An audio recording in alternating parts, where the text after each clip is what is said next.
Hey there, my name is Shane Craddock, and this is the Inner Edge podcast, where I share a different take on how to lead and live a sustainable high-performance life. Over the course of different episodes, I'm going to challenge the belief that tension, stress, and struggle are essential to success and creativity. My experience is that there's an easier way, there's a better way, and indeed there's an essential way that we need to explore for the times that we live in. So let's go ahead, let's jump in and explore.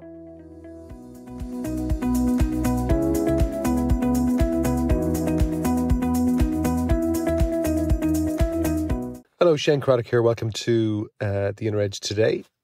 This is part 2 of an episode that I started previous to this. So if you've missed the previous one, maybe check that out before you listen to this one. This is what to do when your mood drops. Or if you're listening to the audio of the last one, the podcast. For me, mood is interchangeable with state, or an Irish word that I use called neart. N-E-A-R-T. It's a Gaelic word. It means strength, vitality, vigour. I like it because it kind of more implies fighting spirit, which I think increasingly is more and more important. So part of what I was saying last week was that, you know, your mood is an unseen variable, generally in my experience, in your performance, in your clarity, in your happiness, and in your results. It's a bit like a virus. It is contagious. It's very like the Irish weather. It's very changeable. You know, you can wake up, even as I'm recording this today, I woke up this morning, completely blue skies. 1 hour later, there's no blue skies. It's just cloud. Welcome to Ireland, especially in the summer of 2022, when it seems like anything can happen. But the difference with your mood versus the Irish weather is that you can massively influence your inner mood. You can have a major impact. Yes, your inner mood is always changing, the different factors will affect it, but you can proactively impact it, which is very exciting because that means you can proactively impact on your clarity, your performance, your results, your enjoyment, your fulfilment, all the good stuff. So I think the key point I'm going to make today really centers around this. It's to be more proactive about elevating your mood. Lots of people that I work with over time, and I remember actually having a conversation with the top mind coach for golfers, Bob Rotella, and I was asking him, like, in his experience, where did people generally tend to go wrong after they started working with them? And it wasn't a surprise, but it was lovely to hear it because it kind of backed up my own experiences. That he said as soon as people did some work with them, they always saw gains, they always saw major improvements. And then as soon as some good stuff started to happen, they kind of felt like, oh, I know it now, it's cracked. And then they stopped doing what was working. And that is exactly what I've seen in myself. It's what I see for a lot of people that maybe do some of the work with me in groups or one-to-one. At some point they'll go, oh, I know it now, so I can just kind of stop. And, you know, if you're looking after your physical health, you'll know, well, that doesn't really work. I mean, just because you do it for 3 months, looking after your diet and your exercise, say, oh, I know it now, I'm going to stop. It doesn't exactly work like that. Your inner side, your inner fitness is the exact same thing.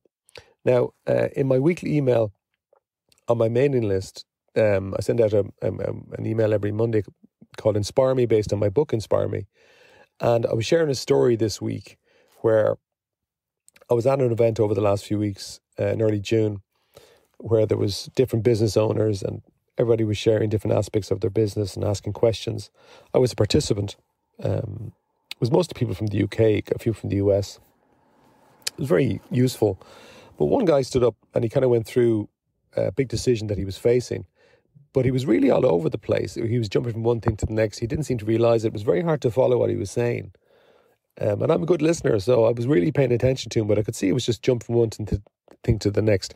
And then something occurred to me, but it obviously had occurred to somebody else in the room as well, because somebody else said to him, hey, just curious how tired you are, because it kind of seems like you're exhausted.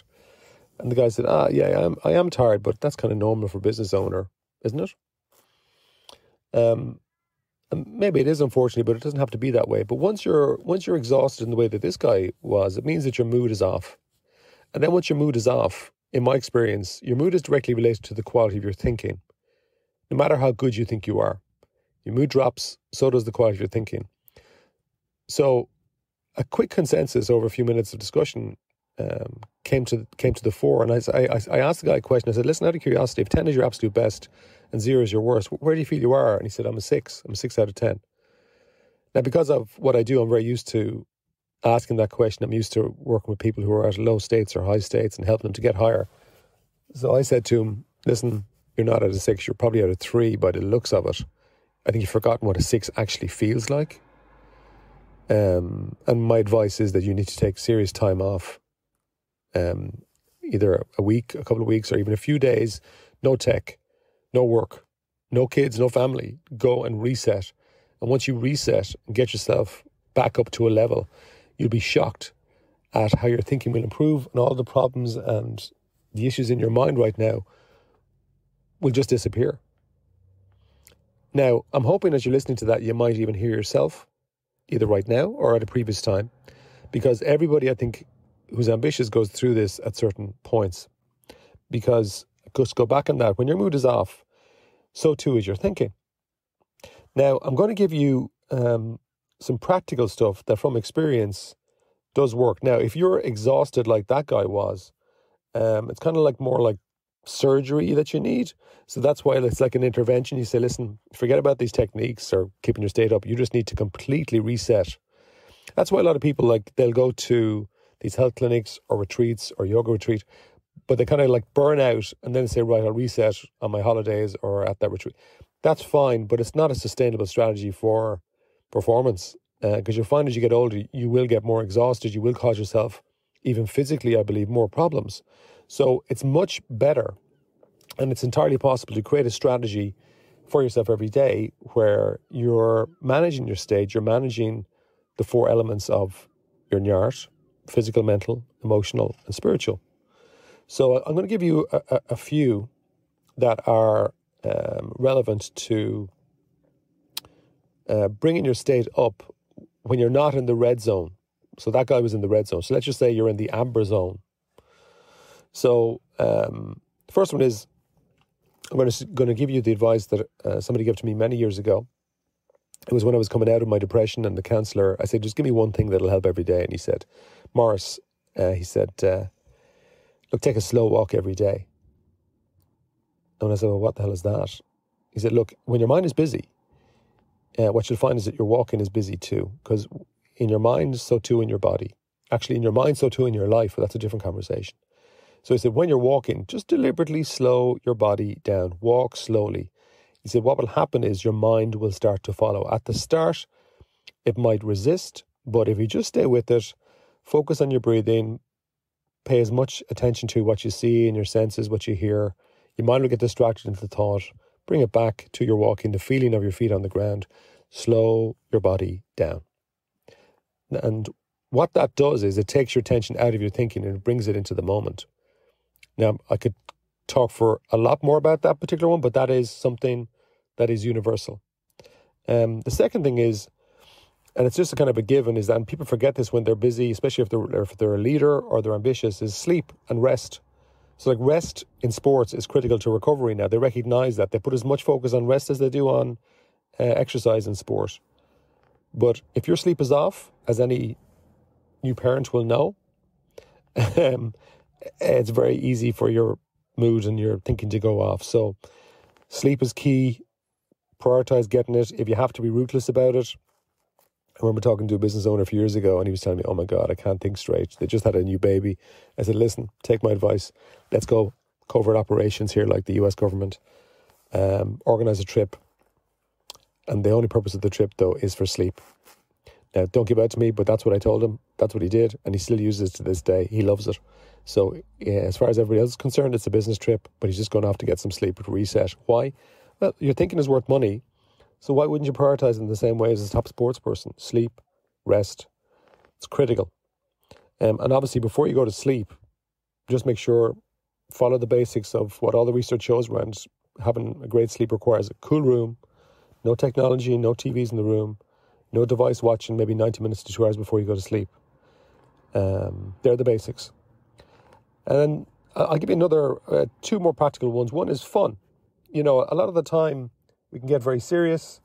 We like to have a bit of crack, as we say in Ireland, CRAIC, not the other white powder crack. So fun. You know, who around you do you always switch off, laugh out loud, forget where you are, forget almost who you are? It's usually a close friend or something like that. You got to make time for that. And when you're down or your thinking's off, it's so easy to just say, oh, I don't want to be around people. Fun, fun, fun. And then the last one I'm going to throw out here is a few I could give you as techniques, but I think one that's a very important one in terms of your state is leading your mind. Now, how can you do that? Okay, well, I think part of that involves relaxing your mind, relaxing thinking in your mind. And as your mind starts to relax, it's very useful to bring up either some sort of meditation or relaxation audio. Now, what I have seen myself personally, and also for my clients, those that are open to it, which increasingly is more and more, particularly since the pandemic, which is great because it works, and at least they're experimenting, is to do some sort of visualization or imagination exercise first thing in the morning, before your day starts, before you get distracted with all the noise and the challenges and the people and the problems and emails. You take a few moments, 5 to 10, maybe 15 minutes, sometimes even 20. And either you yourself stop, you focus on your breathing, and just imagine the day going exactly the way you would like it to go. It doesn't guarantee anything, but what it does do is it primes your unconscious mind in a very positive way. It sows seeds in the garden of your mind. And the more you do this consistently, this definitely does have an impact on bringing a more consistent approach to your mood. If there's one thing to do out of all of these things I've just suggested, it's probably this one, at least to experiment with it. Very few people will do this because the first thing they do in the morning is look at their phone or get caught up with emails, which is such a pity. But literally, if you can just take some time in the morning to listen to meditation, and I created a free meditation on YouTube early on in the pandemic for people. I'm going to put the link in the show notes for the podcast here, wherever you get it. Just check it out if you want to see it. If you're on my mailing list, you'll see things coming out over the coming months to do with things like this more and more. So if that's of interest, just make sure you're on the mailing list. And again, if you have any questions on what I've said, because sometimes people will send in questions on the back of an episode like this for just to help me clarify, because it's a short episode. So for you, I suppose, well, how do you enhance your mood? There's no doubt about it that you already do things, maybe unconsciously, to enhance your mood. There's no doubt about it. So you could be watching TV. It could be drink. It could be smoking. It could be eating. It could be running. So what you'll find is that there's a mix of things you can do for your state that are healthy and things that probably will bring negative consequences. The reason you're doing them is because you're often trying to get away from negative thinking. And again, it's just to make yourself more conscious of what is the cause of my mood shifting. Once you get to the cause, actually what you'll find is you can very easily create and customize for yourself different techniques that will benefit you more quickly, because there's so many different techniques. I'm always trying to figure out, well, what's the first principal cause around creating a great mood, or indeed creating a bad one? So how do you enhance your mood? And then are you getting to the cause of it, or are you just dealing with the symptoms of it? Worth thinking about. And I suppose just to conclude, for me, your mood is like a garden. If you leave it to chance, you might get lucky and have the occasional bit of beautiful tree or some flowers, but most likely, if you leave it to chance, more weeds are going to come in and probably eventually overgrow the garden. So I think we need to be an active inner gardener and plant what you want to reap. And that means you got to be on it every day, even in your holidays. Okay, food for thought. Bye-bye.